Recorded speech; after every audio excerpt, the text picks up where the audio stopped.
주시길 바라고요. 오늘 길거리 강연은 후쿠시마 핵폐수 해양 투기의 진실, 누가 괴담을 퍼뜨리고 있나 라는 내용으로 준비해 주셨습니다.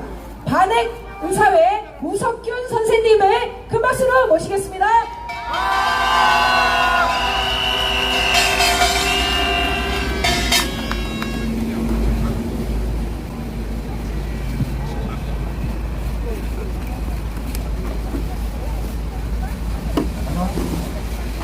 안녕하십니까. 저는 반핵이사회 운영위원으로 있는 우석균이라고 합니다.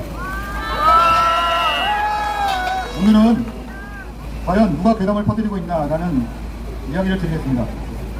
요즘 윤석열 정부가 가장 기대고 있는 것은 국제원자력기구 IAEA입니다. 그러나 이 단체는 중립적 기구가 아닙니다. IAEA 헌장에서 그 설립 목표가 첫째, 핵산업의 촉진과 확대한다고 이야기합니다. 이런 단체가 중립일 리가 없습니다. 국제원자력기구는 방사능으로부터 보호 원칙을 말합니다. 첫 번째 원칙이 방사능 노출 때 순이익이 커야 된다는 겁니다. 그런데 후쿠시마 핵 오염수 방류는 누구에게 이익입니까? 일본! 어민들에게 이익입니까? 아니면 우리나라 사람들에게 이익입니까? 또는 태평양의 수많은 나라의 시민들에게 이익일까요? 당연히 아닙니다. 태평양 국가들의 모임인 태평양 도서포럼에서 의뢰해서 국립적 과학평가를 한 패널들이 있었습니다. 이들은 만장일치로 방류를 중단하고 다른 대안을 모색할 것을 권고했습니다. 이 패널들과 국제원자력기구의 회의록이 공개됐는데요. 이 패널들이 원자력 회의기구 관료들에게 도대체 누구한테 이익이냐, 정당성은 확보됐느냐라고 묻자 원자력기구 관료들이 대답을 못하고 회의에서 도망을 갔답니다. 자신의 원칙도 지키지 않는 국제원자력기구는 원자력산업 진흥동맹이지 결코 과학단체가 아닙니다. 다음, 원래 핵 폐기물은 바다에 버리면 안 됩니다. 다음, 쓰레기는 자기 마당에 묻어야지 마을이 공동으로 쓰는 우물에 버리면 안 된다는 것이 런던 협약입니다. 게다가 이 협약은 일본이 주도해서 만들었습니다. 1993년 러시아 핵잠수함이 동해에 핵폐기물을 투기했는데 당시 러시아 측은 핵폐기물 농도를 기준치 이하로 맞췄고 국제원자력기구에 우리는 통보했다. 이렇게 얘기했습니다. 당시 일본이 뭐라고 했는지 아십니까? 일본은 바다는 핵폐기물 쓰레기장이 아니다 라고 얘기했습니다. 완전히 얘기가 바뀐 것 같죠? 다음, 그런데 왜 후쿠시마 핵 오염수를 굳이 바다에 버리려 하는 걸까요?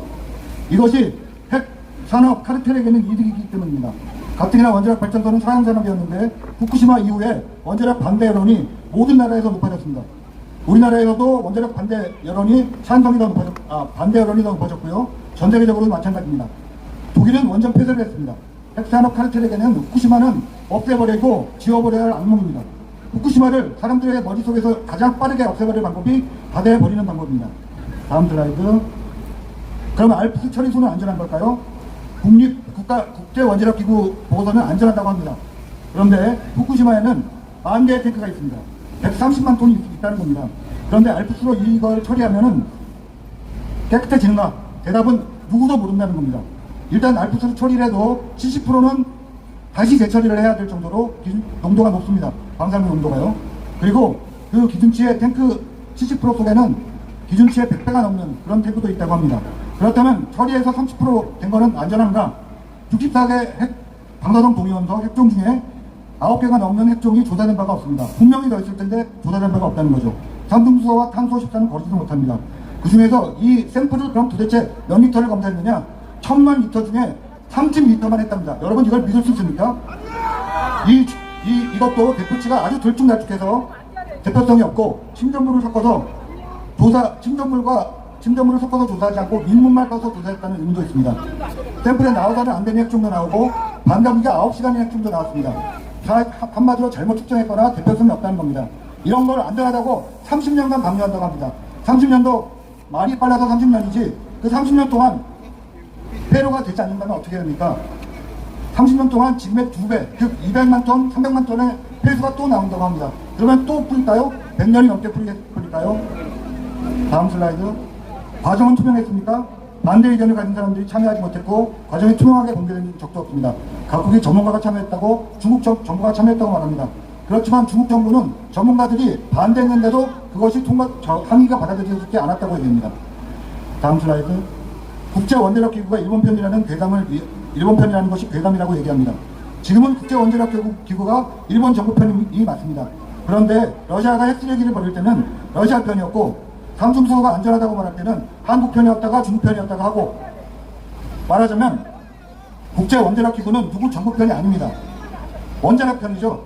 핵산업, 이권 카르텔, 누군가 좋아하는 요즘 용어를 쓰자면 핵산업 이권 카르텔의 일부가 바로 국제원자력기구이기 때문입니다. 국제원자력기구는 지금 후쿠시마가 어떻게든 빨리 잊혀지기를 바랍니다. 그래서 일본 정부 편입니다. 지금 후쿠시마 편을, 일본 정부 편을 국제원자력기구가 듣고 있는 것은 절대로 괴담이 아닙니다. 그리고 가장 중요한 문제는, 다음 슬라이드, 가장 중요한 문제는 후쿠시마 해양 생태계 문제입니다. 해양 생태계는 안전하다는 것이 도쿄전력의 발표입니다.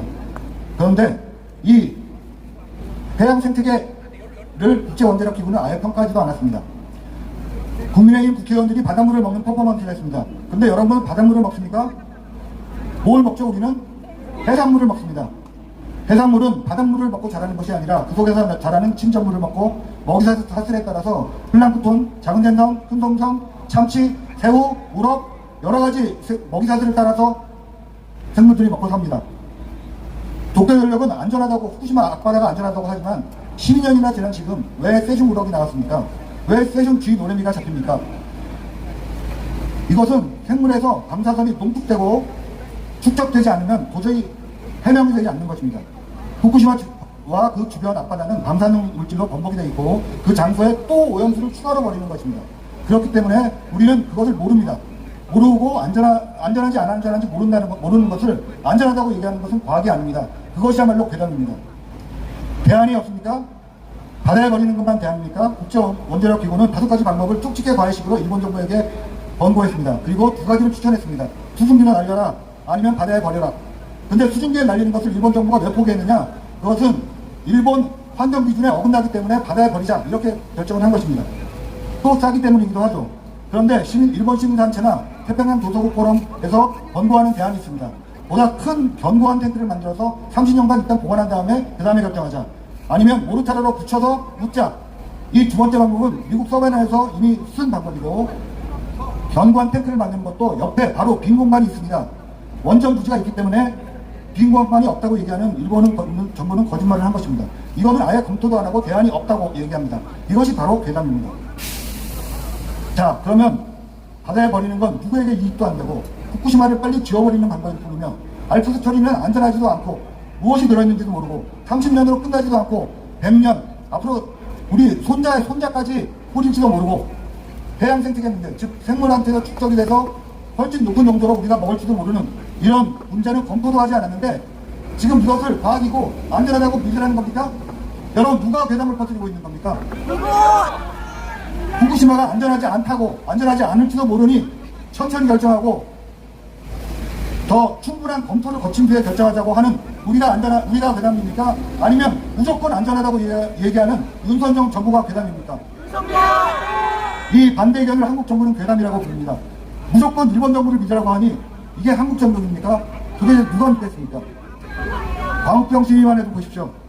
2003년부터 2006년까지 미국에서 광우병 소가 3마리 발생을 했고, 미국의 사료정책은 소가 소를 먹는 걸 통제하지 못했고, 인력 추적도 없었고, 도축 정책도 주저앉음소도 막 도축했습니다. 그래서 전 세계가 수입을 중단했습니다. 2년 뒤인 2006년에 2008년에 일본이 20개월 미만 광우병 위험 물질 금지, 20개월 미만과 광우병 위험 물질 금지, 중국 대만도 30개월 미만으로 수입했습니다. 그런데 이명박 정부가 한미 FTA 선결 조건으로 덜컥 모든 미국 쇠고기를 전면 수입하겠다고 했습니다. 어떻게 반대를 하지 않습니까? 지금 광우병이 미국에서 발생하지 않았다고요? 그때는 2년밖에 안 지났어요. 광우병의 잠복기는 10년, 15년이 넘습니다. 모릅니다. 모르면 안전하다고 확인될 때까지 안 하는 게 사전 예방의 법칙이고 바로 이것을 지켜야 합니다. 이것 때문에 전 세계의 광우병 수입 기준이 우리나라 시위대가 주장하던 30개월 미만 광우병 위험 물질 금지, 이것으로 전 세계 수입 조건이 다 결정됐습니다. 멕시코도 캐나다도 그렇게 결정됐고, 미국은 도축 정책을 고쳐야 했고, 사회 정책도 고쳐야 했습니다. 대만 공무원들한테 저는 감사하다는 이야기까지 들었어요. 한국의 시민들 때문에 대만에서는 미국과 쉽게 협상을 할 수 있었다. 또 2008년 시위가 광우병 하나만 반대한 겁니까? 철도, 가스, 의료민영화, 언론 탄압 다 반대한 것 아닙니까? 이런 시민 저항의 위대한 전통 중의 하나인 2008년 시위를 괴담의 노래란 난동으로 만들고 있습니다. 그러면 안 됩니다. 전부 괴담 신문 13을 받습니다. 아주 간단하게 몇 개만 보겠습니다. 바나나 한 개 6,100g이라고요. 커피 한 개는 4,100g이라고요. 이거는 명백한 정부발 괴담입니다. 바나나에는 1500g, 커피에는 1000g. 우리가 잘 먹는 커피 믹스에는 100g밖에 안 들어있습니다. 다음, 수입 금지는 앞으로 가능할까요? 일본산 수산물 수입 금지. 다음 슬라이드. 후쿠시마 앞바다가 안전하다고 전제하는 것입니다. 정부 보고서의 152페이지, 157페이지 다음 이것에 다 나와 있습니다. 일본 정부가 일본 보고서를 인용해서 냈으면서도 후쿠시마 앞바다가 안전하지 않으니 수입을 안 하겠다고 하는 것은 이것은 일본에게 사정하겠다는 것 이상이 아닙니다. 이것은 과학이 아니죠. 무역 외교입니다. 다음, 기준치 이하 방사능은 안전한 것처럼 이야기하는 원자력 과학자들이 요즘 너무 많습니다. 이 사람들 다 사이비 과학자입니다. 방사능 안전 기준치는 없습니다. 미국 소아과학회는 어린이는 단순 엑스레이도 천식이나 세균관 지형, 단순 복통 때는 실컷 찍지 말라고 이야기합니다. 연간 방사선 안전치라는 2mS를 전 국민이 노출되면 추가 암 환자가 5,000명이나 생깁니다. 따라서 국제원자력기구도 방사능 안전 기준치라는 것이 없다라고 말하고 이것이 바로 과학입니다. 기준치 이하면 먹겠다는 말을 국무총리가 국회에서 하면 안 됩니다. 방사능은 안전치가 없기 때문입니다. 방사능 노출을 가능하면 줄인다. 이것이 국제원자력기구도 이야기하는 방사선 보호 원칙입니다. 삼중수도 왜 한국과 중국도 배출하는데 항의하지 않느냐? 다음 슬라이드. 우선 삼중수소는 모든 원전에서 배출하는 것이다. 그런데 후쿠시마는 정상 가동하는 원전이 아닙니다. 이것을 헷갈리면 안 됩니다. 후쿠시마에서는 삼중수소가 나오는 게 아니라 뭐가 나오는지 모릅니다. 트리티움, 안티몬 64가지 핵종이 다 나올 수 있습니다. 따라서 이것을 삼중수소는 다른 원전에서도 배출되는데 후쿠시마만 가지고 뭐라 그러느냐 하는 건 문제 바꿔치기에 논술시험에 나온 오류입니다. 그리고 삼중수소는 실제로 안전하지가 않습니다. 한국이 배출하건 중국이 배출하건 안전하지 않습니다. 월성 주변 원전의 주변 주민들이 암에 많이 걸리는 것이 밝혀졌습니다. 다음 슬라이드. 자, 이제 마지막 이야기를 드리겠습니다. 후쿠시마에서는 수십만 명이 고향을 떠나야만 했고 다시는 돌아갈 수 없는 땅이 되었습니다. 도쿄에서 그 당시에 수돗물을 먹지 말라는 방송이 나왔습니다. 실제로 수돗물은 방사능 오염이 됐습니다. 여러분, 수돗물이 오염되면 어떻게 되죠? 세수는 어떻게 할까요? 어린애들 목욕은 어떻게 시킬까요? 당장 문제가 너무너무 커졌습니다. 이런 일이 일어났고 체르노빌에서 일어났고 후쿠시마에서 일어났고 그 외에도 스리마일 외에 일본의 도카이무라니 여러 곳에서 수많이 일어났습니다. 그런데도 불구하고 원전은 계속 안전하다고 말하는 사람들이 있습니다. 그들의 목적은 후쿠시마를 사람들의 머리에서 지워야만 하는 겁니다. 그래야만 원전으로 돈을 계속 벌고 원전을 팔 수 있을 테니까요. 이것이 바로 핵 이권 카르텔입니다. 그것이 바로 이 핵 이권 카르텔의 일부가 국제 원자력 기구이기도 합니다. 그런데 국제 원자력 기구들 원자력 문제에서 믿으라고요? 믿을 수 없습니다. 이에 더해서 일본 정부는 핵무장을 꿈꿉니다. 그래서 도카이무라 같은 핵 처리 시스템을 만들려고 합니다. 여기서 나오는 핵 폐기물이 후쿠시마의 핵 폐기물과 비슷합니다. 후쿠시마 오염수 방류를 하면 지금 멈추어놨던 도카이무라 핵 재처리 시설, 핵 원료를 처리할 수 있는 시설을 만들 수 있기 때문에 일본은 이것이 자신의 숨겨진이도라고 이야기하는 일본 시민단체들도 많습니다. 윤석열 정부가 일본 정부를 무조건 믿으라고 하는 이유가 무엇이겠습니까? 한미일 동맹, 한미일 군사동맹, 나아가서 핵무기 동맹을 맺으라는 것 아닙니까? 이것은 동아시아 무기 경쟁을 계속 이미 일으키고 있고 앞으로 핵무기 경쟁으로 이어집니다. 무기 경쟁과 핵무기, 전쟁에 반대하고 국민 건강과 생태 환경을 우선으로 하라고 요구하는 것이 괴담이고 정치성동입니까? 다음 세대에게 물려줄 생태와 건강이 더 중요하지 않습니까? 여러분 어떻게 생각하십니까? 무기 경쟁이 아니라 원전 경쟁이 아니라 평화와 복지가 더 중요합니다. 다음 세대에 기후위기로 이미 망가진 세계를 물려주는데 핵으로 오염된 바닥까지 물려줄 수는 없습니다. 핵쓰레기 방류 중단해야 됩니다. 윤석열 정부는 일본 정부에게 핵 폐기소 방류를 중단하라고 강력하게 요구해야 합니다. 정부는 국민들의 생태와 건강과 생명을 지켜야 합니다. 이것이 정부의 임무 아닙니까? 이런 임무를 지키지 않는 정부 어떻게 해야 됩니까? 윤석열 정부가 정부로서 독립하기 위한 최소한의 임무를 지키지 않으면 윤석열 정부 물러나야 됩니다.